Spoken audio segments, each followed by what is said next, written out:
인천 계양을 국회의원 보궐선거에 출마한 더불어민주당 이재명 후보는 ARS, 즉 전화자동 응답조사는 응답률이 1, 2%에 불과해 정확도가 매우 떨어지고 적극적인 사람들만 받는다며 미국에서 10%인가 15% 이하 응답률 여론조사는 발표를 못하게 하고 있다고 말했습니다.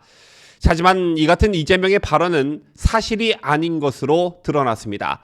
제밖에 ARS 여론조사는 부정확하다는 취지로 말하기도 했는데요. 그런데 오늘 ARS 전화자동 응답조사가 아닌 면접조사로 진행한 여론조사 결과가 나왔는데 역시 이재명, 윤영선 두 후보가 초박빙인 것으로 나타났습니다. 관련 소식 발빠르게 전해드립니다.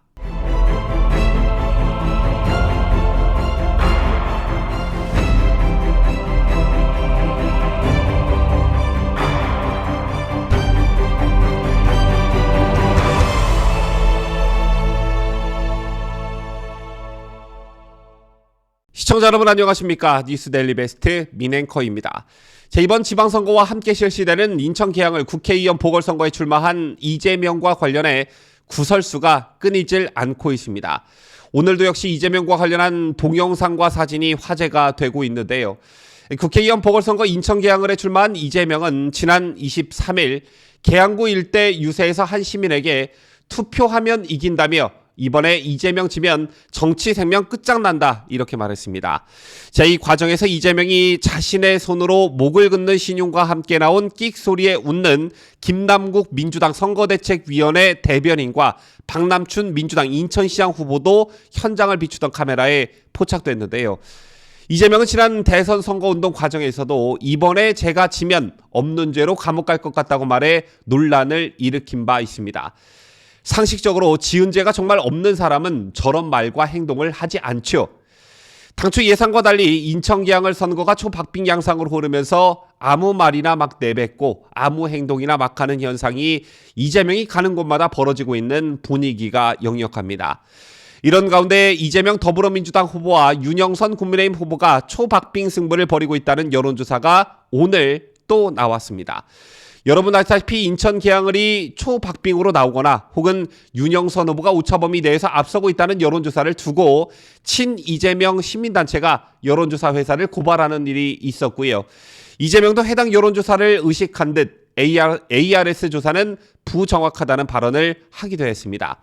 하지만 오늘 나온 여론조사는 이재명이 의심스러워하는 ARS 조사 방식이 아닌 전화면접 조사였다는데 주목할 필요가 있어 보입니다.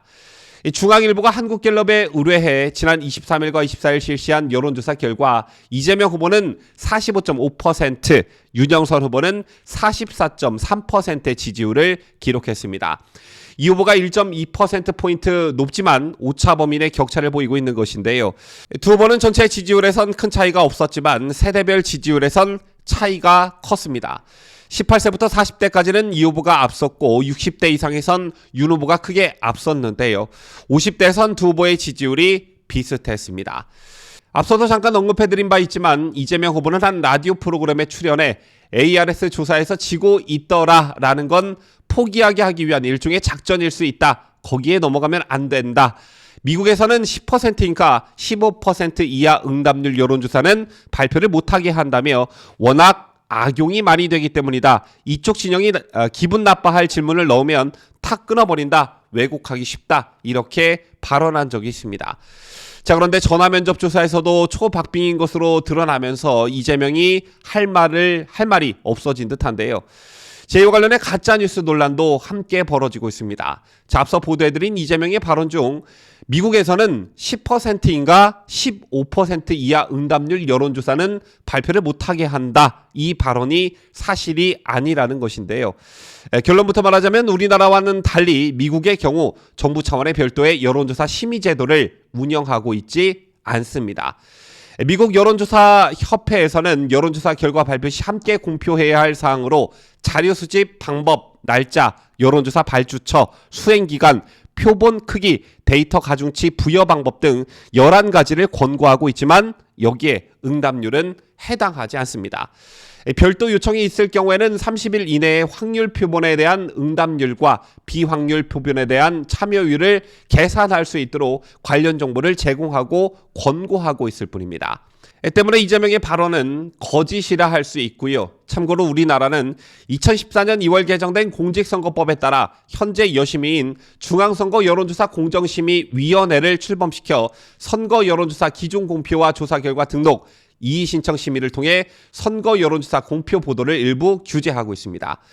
여심위가 작년 12월 개정고 시한 선거 여론조사 기준에 따르면 선거별 표본 크기에 대한 규정이나 성별, 연령대별, 지역별 가중값 배율의 범위에 대한 규정은 있지만 응답률에 대한 별도 제한은 없는 상태이고요.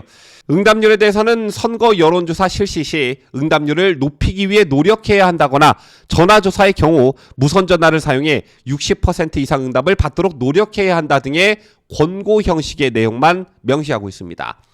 2018년 6월에는 오신환 바른미래당 의원이 선거 여론조사 응답률 5% 미만일 경우 공표 보도를 금지하도록 하고 이를 위반하면 5천만 원 이하의 과태료에 처하도록 하는 공직선거법 개정안을 대표 발의했으나 회기 종료로 폐기된 바 있습니다. 그렇다면 정말 이재명이 말한 대로 ARS 조사가 전화 면접 방식에 비해 정확도가 떨어질까요? 낮을까요? 이것에 대한 의견도 엇갈리고 있는데요. ARS 방식이 면접조사보다 오차가 더 큰 결과를 보인다는 의견이 있는가 하면 전화 면접보다 상대적으로 응답 부담이 적어 샤이 지지층까지 포함해 더 정확한 결과를 낼 수 있다는 주장도 있습니다. 어쨌든 사실 여론조사, 선거 여론조사 자체의 신뢰도나 정확성은 정치권 안팎에서 꾸준히 제기된 문제이기도 하죠. 지난 대선에서 홍준표 후보는 한국갤럽을 신뢰하지 않는다며 여론조사에서 내 이름을 빼달라 이렇게 말하기도 했습니다. 제처럼 선거 여론조사의 결과가 당락에 영향을 줄 수도 있기 때문에 각 정당과 후보자들이 민감하게 반응할 수밖에 없는 상황이 맞긴 맞습니다. 또 자신에게 유리하게 나온 여론조사는 적극 홍보에 활용하면서 불리하게 나온 여론조사는 그 신빙성과 정확도를 문제 삼으며 평가절하하는 어떤 이중적 행태도 정치권에서 계속되고 있습니다. 이재명처럼 말이죠. 어쨌든 저희 구독자분들 중에서도 여론조사에 대한 불신을 갖고 계신 분들이 많은 것으로 저 또한 알고 있습니다.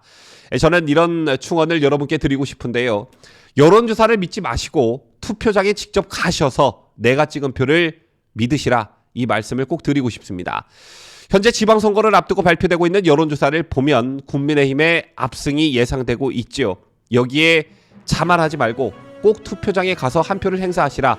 그 한 표 한 표가 모여야만 승리할 수 있다. 이 말씀을 간곡히 드리고 싶습니다. 지금까지 저는 자유대한민국을 소화하는 뉴스데일리 베스트 민앵커였습니다.